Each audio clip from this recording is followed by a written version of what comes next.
Breaking news 2018 group 1 పరీక్షల మూల్యాంకనంలో జరిగిన అవకతవకలపై ఆంధ్రప్రదేశ్ ప్రభుత్వం కీలక నిర్ణయాన్ని తీసుకుంది. హైకోర్టు ఆదేశాలతో సిట్ను ఏర్పాటు చేస్తూ ప్రభుత్వం ఉత్తర్వులు జారీ చేసింది.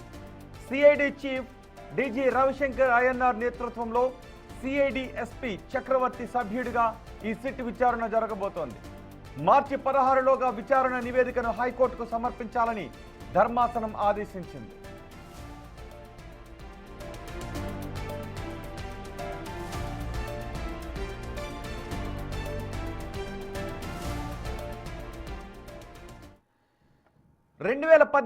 గ్రూప్ 1 పరీక్షల మూల్యాంకనానికి సంబంధించి ఆంధ్రప్రదేశ్ ప్రభుత్వం సిట్ ఏర్పాటు చేసింది.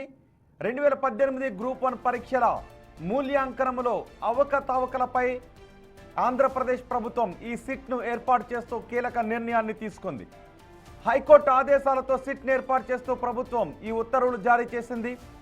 CID chief DG Ravishankar Ayyanar నేతృత్వంలో సిఐడి ఎస్పీ చక్రవర్తి సభ్యుడిగా ఈ సిట్ విచారణ జరుపుతుంది.